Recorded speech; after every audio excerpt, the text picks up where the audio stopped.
Bankers versus people, the future of democracy. On 23rd September 2011, the Standard & Poor Index dropped by 7.1%. It was the biggest fall since the great crash of September 2008.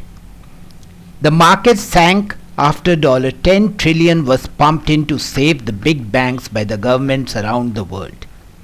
This slump took place despite the QE1 and the QE2. So what happened? Did the liquidity push help grow the economy? No. Did the liquidity push help reduce unemployment? No. So what did it do? It empowered Wall Street banks to grab commodities. US corn jumped by 78% and global maize was up by 45%.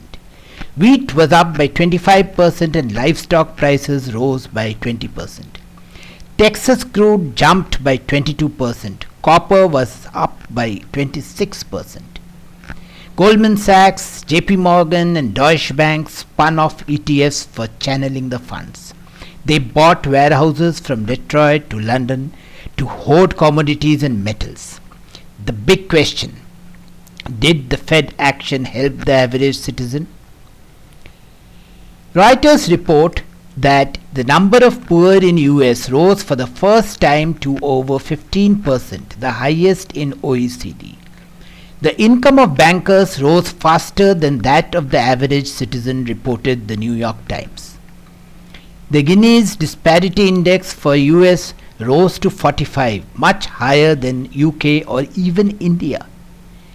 More bad news came from Europe, with the sovereign debt of Italy joining the Eurozone nation as a high-risk commodity.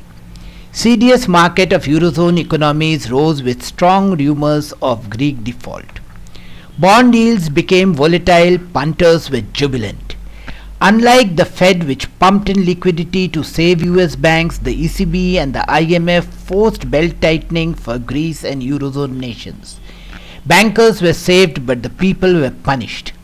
Greece witnessed an acute liquidity crunch and negative growth of 5%. Spain tightened belt as unemployment soared past 20%. As growth suffered and cash disappeared from the market, default looked imminent. Speculation mounted in the financial markets as bonds were hammered and CDS values soared. Analysts predicted that the sunshine nations of South Europe will default.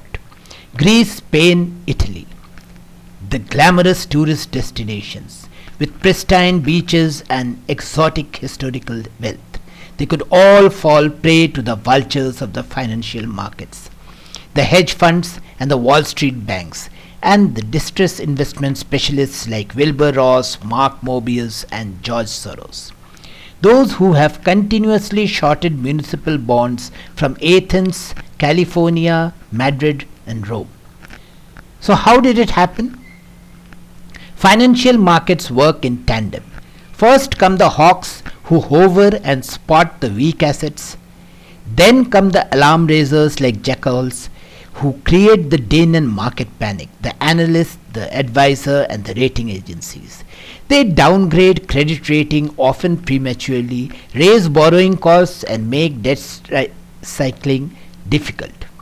Once the die is cast, the market debt becomes high cost and difficult. In comes the spin doctors, the IMF, the ECB and the Institute of International Finance, a banker's lobby. They focus on debt repayment, raising taxes and costs in malnourished nations. As the last lifeline of liquid cash is choked off, the nations are devoid of liquidity to run the economy. This leads to slowdown and negative growth. The rising deficits enhance the debt crisis. Finally, they are forced to sell off the assets for repayment. The big hungry banks now step in to gnaw into the assets. JP Morgan, Bank of America, HSBC, BNB Paribas, Wells Fargo occupy the top spots in Forbes 2000 lists. They have mammoth assets of over $2 trillion each, nearly 10 times the assets of ExxonMobil or Shell. Their asset growth has been fivefold during the last decade, ever since innovative financial markets took shape. Joseph Ackerman, Deutsche Bank CEO and ex-boss of IIF, refused haircuts on Greek loan more than the agreed 21% and said no other Eurozone nation will be accommodated. This after Deutsche Bank and the consortium of banks under IIF got a bailout of $10 trillion by the taxpayer not so long ago. For the bankers, it's not payback time now that the nations struggle.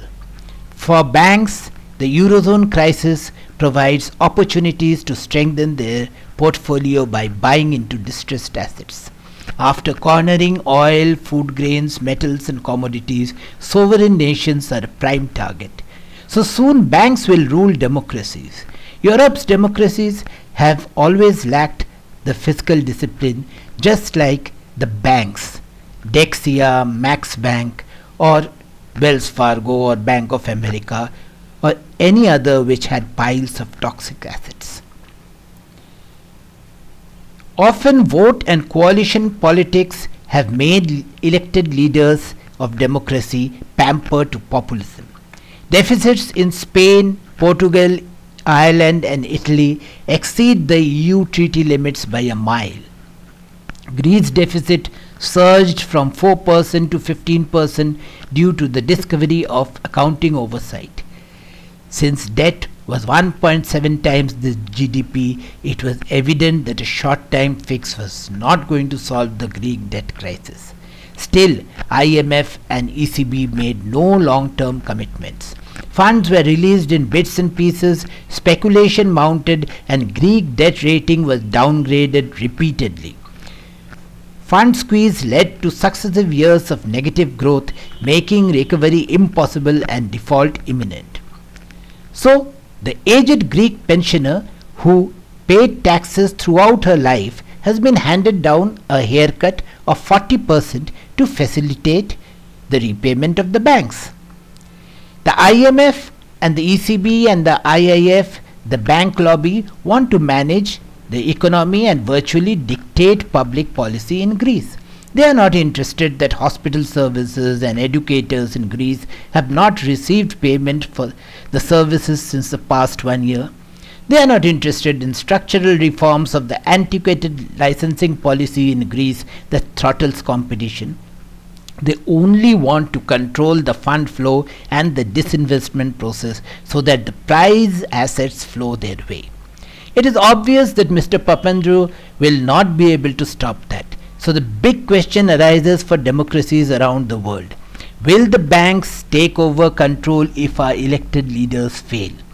If that be so, how will we ensure that the Fed, the ECB and the IIF and the IMF will benefit the citizen and not only the banks? These are prophetic words from President Thomas Jefferson 200 years ago, who said that the banking institutions are more dangerous than an invading army. If private banks were allowed to control the monetary policy, they would make the citizen penniless and homeless. If you don't believe those words, then look at the fate of Greece, the world's oldest democracy, and know that it will be your and my fate too, perhaps a few years later.